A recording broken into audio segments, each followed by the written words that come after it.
ಎಲ್ಲರಿಗೂ ನಮಸ್ಕಾರ. ನನ್ನ ಹೆಸರು ಮೀನಾಕ್ಷಿ. ನಾನು 10ನೇ ತರಗತಿಯಲ್ಲಿ ಓದುತ್ತಿದ್ದೇನೆ. ನಮ್ಮ ಶಾಲೆ ಹೆಸರು ಪೂಜಶ್ರೀ ಶಾಂತವೀರ ಸ್ವಾಮಿ ಸ್ಮೃತಿ ಪ್ರೌಢಶಾಲೆ ಗುಲ್ಮಿಟ್ಕಲ್.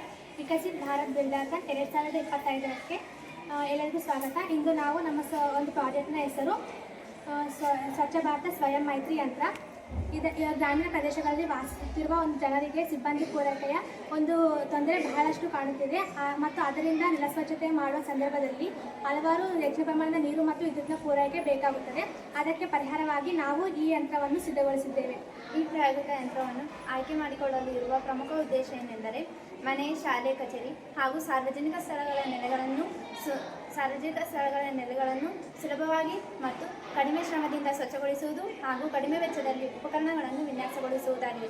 ಇದರಿಂದಾಗಿ ವಿದ್ಯಾರ್ಥಿಗಳಿಗೆ ಯಾಂತ್ರಿಕ ಮತ್ತು ಎಲೆಕ್ಟ್ರಾನಿಕಲ್ ಕೌಶಲ್ಯಗಳನ್ನು ಕಲಿಸುವುದು ಹಾಗೂ ಸ್ಥಳೀಯ ಸಂಪನ್ಮೂಲಗಳಿಂದ ಆವಿಷ್ಕರಣೆ ಮಾಡಲು ಪ್ರೋತ್ಸಾಹ ನೀಡುವುದು. ಇದರಿಂದಾಗಿ ನೀರು, ಶ್ರಮ ಮತ್ತು ವಿದ್ಯುತ್ ಬಳಕೆಗಳು ಕಡಿಮೆ ಉಪಯೋಗವಾಗುವುದನ್ನೇ ತೋರಿಸುತ್ತದೆ. ಸಾಧನ ತಯಾರಿಸಲು ಬೇಕಾದ ಸಾಮಗ್ರಿಗಳೆಂದರೆ battery, switch, remote control, DC motor, CD player, 4 ಟೈರ್ಗಳು ಹಾಗೂ ಎರಡು ಡಬ್ಬಿಗಳು, ಒಂದು ಗ್ಲೂಕೋಸ್ ಬಾಟಲ್ ವೈರ್ ಮತ್ತು ಒಂದು ಉದ್ದನೆಯ ವೈರ್, ಸ್ಪಂಜ್, ಟೇಪ್, ಪೈಪ್, ಒಂದು ಗ್ಲೂಕೋಸ್ ಬಾಟಲ್ ವೈರ್.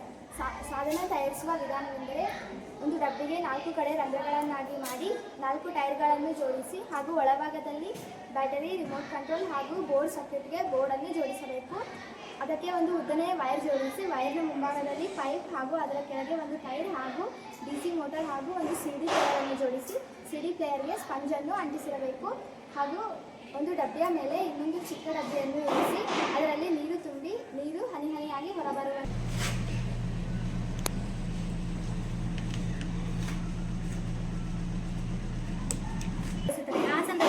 ಇಲ್ಲಿರುವ ಸ್ವಿಚ್ ಅನ್ನು ಹಿಂದಕ್ಕೂ ಮುಂದಕ್ಕೂ ಒತ್ತಿದಾಗ ಅದು ಕೂಡ ಹಿಂದಕ್ಕೂ ಮುಂದಕ್ಕೂ ಚಲಿಸುತ್ತಾ ನೆಲವನ್ನು ಸ್ವಚ್ಛಗೊಳಿಸುತ್ತದೆ. ಇದರ ಒಂದು ಉಪಯೋಗಕ್ಕೆ ಬಂದಾಗ ಇದರ ಉಪಯೋಗಗಳು ಬಹಳಷ್ಟಿವೆ. ಇದು ಅತಿ ಕಡಿಮೆ ಖರ್ಚಿನಲ್ಲಿ ತಯಾರಿಸಬಹುದು ಮತ್ತು ಇದಕ್ಕೆ ಉಪಯೋಗಿಸುವ ಸಾಮಗ್ರಿಗಳು ಕೂಡ ಅತಿ ಸುಲಭವಾಗಿ ದೊರೆಯುತ್ತವೆ ಮತ್ತು ಇದರ ಅತಿ ಕಡಿಮೆ ಸಮಯದಲ್ಲಿ ಹೆಚ್ಚಿನ ಪ್ರಮಾಣದ ಕಾರ್ಯವನ್ನು ನಿರ್ವಹಿಸುತ್ತದೆ. ಕಚೇರಿಗಳು, ಆಸ್ಪತ್ರೆಗಳು, ಮನೆಗಳಲ್ಲಿ ಇದರ ಉಪಯುಕ್ತ ಬಹಳಷ್ಟಿದೆ. ಇದು ಕೇವಲ ಬ್ಯಾಟರಿಯಿಂದ ನಡೆಯುತ್ತದೆ. ಕೇವಲ ವಿದ್ಯುತ್ ಇದ್ದರೆ ಸಾಕು, ಅದೇ ತಾನೇ ಎಲ್ಲ ಕಾರ್ಯವನ್ನು ನಿರ್ವಹಿಸುತ್ತದೆ. ನೀರನ್ನು ಗುರುತಿಸಿ ಅದೇ ಎಲ್ಲ ಸ್ವಚ್ಛತೆ ಮಾಡುತ್ತದೆ ಮತ್ತು ಇಷ್ಟು. ಧನ್ಯವಾದ.